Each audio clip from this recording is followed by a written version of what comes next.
Yaon na po dati sa lugar ta. Siguro katikim na kamo kani. Yes, ma'am. Ako din. Ganyan. Ayan po.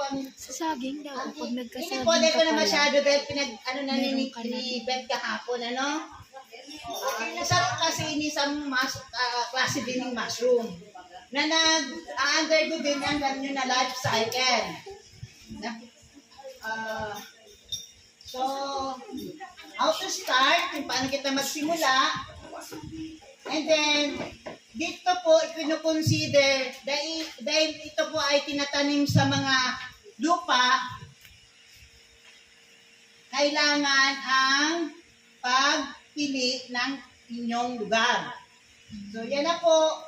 Napaka-ideal po ining lugar nindo. Lalo't na paglaog may digbi, pagpasok may digbi, dakulo na batag. Ingat po, yung pagpili ng kailangan yung climate condition, ang ganda po.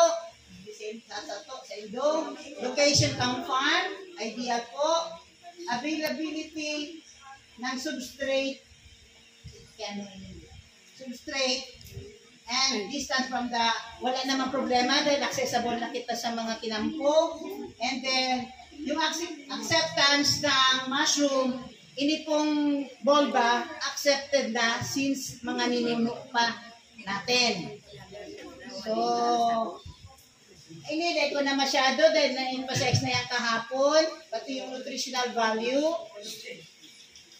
And then, dito po natin nakikita, kahit po yung oyster, as lalot na itong bulba, yung kabuting saging, ang ating mushroom production, napaka-simple technology. Di ba? Kung pinag-hands-on din yung ating oyster, ang dali, very simple. Mas madali pa po yung ating bulba. Ituturo ko sa inyo kung paano gumawa ng binhi at saka yung pagtanim sa bed. Ito po yung approach namin, strategy, dahil yung binhi natin, itong binhi na to, isa subculture natin. Technology ng Davao. Hindi na tayo po magsimula sa pure culture. Ito na lang po, ang paulit-ulit natin, gagawin planting spawn. Kaya magiging sustain, available, ang inyong binhi dito sa lugar ninyo. Gaya nito, 4. Yung 3, itatanim natin sa bed. Ito, itatanim natin, o itong 2, itanim natin sa planting spawn. So, next na kayo po, magpuproduce sa inyong mga lugar, titira kayo para sa planting spawn, sa binhi. Mayroon kayo palaging available. Ang pinuntahan ko sa Davao, kung nawalan yung isa, pumupunta sa ibang farmers para naman continue ang sa kanilang pagkakaroon ng binhi.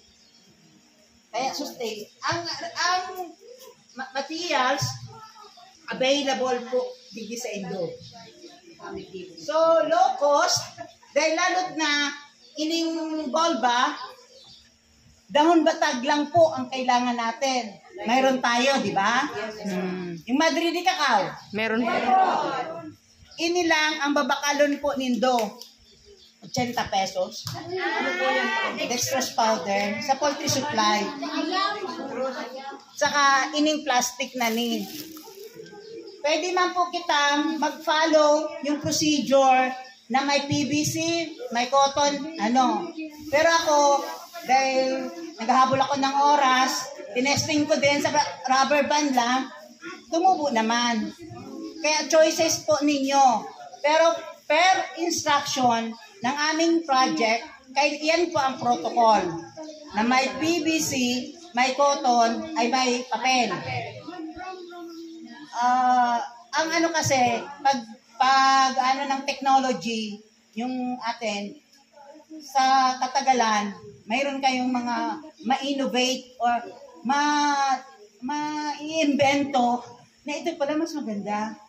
Yun, ganun po ang proseso sa pagpapa-implement or paggagamit ng ating technology.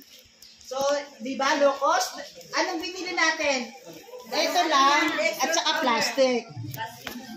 Diba? Self-sustaining. Bakit self-sustaining?